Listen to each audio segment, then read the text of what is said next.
മാവേലിക്കരയിൽ ഫയർ സ്റ്റേഷനുണ്ട്. ആവശ്യമായ നടപടികൾ ഗവൺമെൻറ് സ്വീകരിച്ചിട്ടുണ്ടോ എന്നല്ല അറിയില്ല. പ്രിയപ്പെട്ട റെഡ് ലൈൻ ന്യൂസിൻ്റെ സുഹൃത്തുക്കളാണ് ഇപ്പോൾ എന്നോടുള്ളത്. അവരുടെ ഒരു ചോദ്യം, മാവേലിക്കരയിൽ എന്താണ് ഫയർ സ്റ്റേഷൻ വരാത്തതെന്നുള്ളത്. മാവേലിക്കര മണ്ഡലത്തിൽ ഫയർ സ്റ്റേഷൻ ഉണ്ട്. മാവേലിക്കര മുനിസിപ്പാലിറ്റിയിൽ മാവേലിക്കര ടൗണിൽ തന്നെയാണ് അത് നിൽക്കുന്നത്. അതോടൊപ്പം തന്നെ ഇപ്പോൾ കായംകുളത്തും ഫയർ സ്റ്റേഷൻ ഉണ്ട്. അടൂർ മണ്ഡലത്തിലേക്ക് ചെല്ലുമ്പോൾ അടൂറും ഫയർ സ്റ്റേഷൻ ഉണ്ട്. എനിക്ക് തോന്നുന്നത് ചോദ്യം ചാരുമൂട് എന്തുകൊണ്ട് ഫയർ സ്റ്റേഷൻ വന്നില്ല എന്നുള്ളതായിരിക്കാം. ചാരുമൂട് ഫയർ സ്റ്റേഷൻ വരാത്തതിൻ്റെ നിലവിലത്തെ കാരണം, ചാരുമൂട് ജംഗ്ഷനിൽ നിന്ന് 15 കിലോമീറ്റർ അപ്പുറമാണ് അടൂർ ഫയർ സ്റ്റേഷൻ ഉള്ളത്. അതോടൊപ്പം തന്നെ കായംകുളം ഫയർ സ്റ്റേഷൻ ഉള്ളത്. അതോടൊപ്പം മാവേലിക്കര ഫയർ സ്റ്റേഷൻ.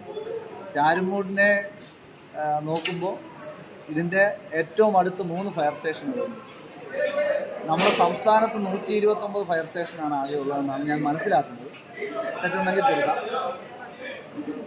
നമ്മുടെ സംസ്ഥാനത്തെ 140 മണ്ഡലങ്ങൾക്കകത്തും ഫയർ സ്റ്റേഷൻ ഇല്ല.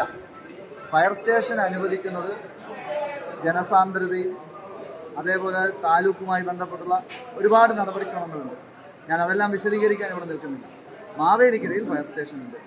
ചാരുമൂട് ഫയർ സ്റ്റേഷൻ വേണമെന്നാണ് ഇപ്പോൾ ആവശ്യപ്പെടുന്നത്. നിലവിൽ നിൽക്കുന്ന നിയമം അതിനൊരു തടസ്സമാണ്.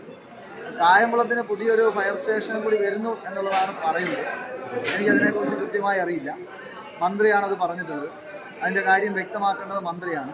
കായംകുളം മണ്ഡലത്തിൽ നിലവിലൊരു ഫയർ സ്റ്റേഷനുണ്ട്. ആ ഫയർ സ്റ്റേഷൻ്റെ പരിധി കുറയ്ക്കുന്നതിനാവശ്യമായ നടപടികൾ ഗവൺമെൻറ് സ്വീകരിച്ചിട്ടുണ്ടോ എന്നല്ല അറിയില്ല. പുതിയ ഗവൺമെൻറ് ഫയർ സ്റ്റേഷന് പുതുതായി ഏതെങ്കിലും മാനദണ്ഡം ഉണ്ടാക്കിയതായി നിലവിൽ എൻ്റെ അറിവിലില്ല. അപ്പോൾ അത് മന്ത്രിയോട് തന്നെ ചോദിച്ചാൽ മന്ത്രി അത് വിശദമാക്കും.